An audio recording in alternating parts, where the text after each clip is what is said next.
حق دی وروره د ملي ارزښتونو دفاع به کوو خو په دې خاطر نه چې ته ما پسې تاریخونه جوړ کړي چې فهیم شینواری داسې دی او ما سره تاریخ دی او زه ستا داسې دا فهیم وروره ښه دغسې ده دا څه ورته وایي دا څه ورته وایي دا د ښځو د تعلیم موضوع ښه اوس که یو څوک وایي چې موږ مکتبونه خلاصوو ته د لور مکتب ته لیږدې ورته هم یس په افتخار هېڅ مشکل نشته ځکه د الله پاک حکم ده ماته همدغسې که ښځې زنانه ورزش کوي فهیمه ورور د ورزش دپاره کور سته که کور نه وي داسې یو ځای فامیلي پارک چې ورته وایي چې په هغه کې هېڅ سړي نه وي نر غوندې بلکل حق یې ده باید وکړي هم دا پښتنه میخیل صاحب لږه بیادبه ده د افغاني او د پښتني ټولنې خلاف ده دومره شینواری صاحب دومره دا مسله هغه مه کوئ دا څه ورته وایي دلته دا اوږی جان لیکلی وایي چې مبین صاحب وایي مخالف دی د کرکټ نه دا د ښځو د کرکټ نه د ښځو د کرکټ نه زه د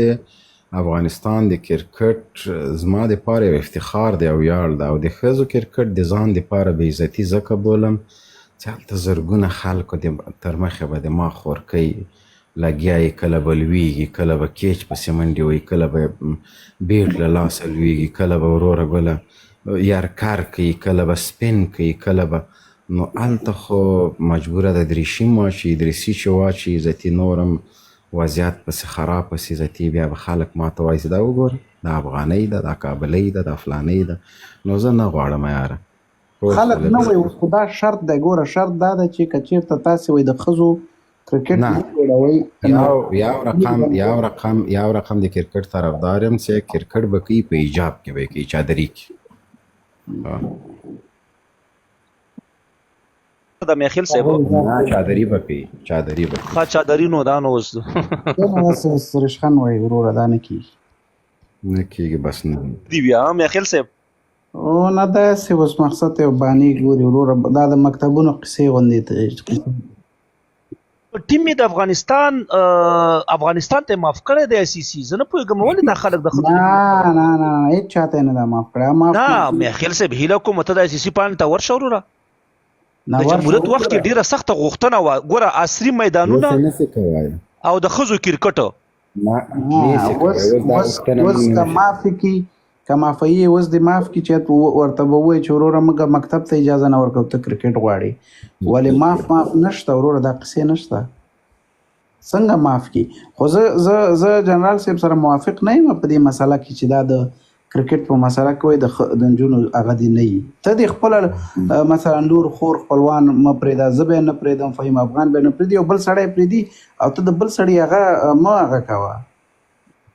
هغه ورور هم لیکلي دي ښه چې اوږی لیکلي دي درته جنرال صاحب اوږی وایي ما ته اجازه شته که وایي کرکټ وایي چادري کې کرکټ وکړم نه ورکه وبه لویږي لاس او پښې به یې مات د کرکټ ICC میخیل صاحب افغانستان دغه حالاتو مطابق چې دی وروره دی ورته دغه کړی دی کومه خبره نشته دی دغه د لنډغرو په مقابل کې ودرېږئ که دا کرکټ میخیل صاحب ما پوښتنه هلته وکړه تا نه بغیر یو ملګري جواب ورنه کړ که همدا طالبان یې بند کا په خدای باندې باور وکړئ چې همدا کلابیان به د موږ نه زیات چې دی وروره بیا د هغې مخالفت کوي چې وګوره کرکټ یې بند کړه د تش دپاره تخریب دپاره کرکټ خو بندوي که نه کرکټ خو شیخ هیبت الله اخندزاده ته قابل قبول نه دی وایي خلک له مانځه باسي موږ لوبډله خو ولا میدانونو کې په جمع باندې که ورور په نړیوالو میدانونو کې نه هغه نه هغه چې جمع چې جومات نه او هغه هم د افغانستان جومات هغه نه منل کېږي ورته امام وټاکو دا به جمع ورکوي که نه دا اوس دی اوس ومني چې دی کوي که نه کوي خدای خو تجار دی تجارت کې فکر نه کوم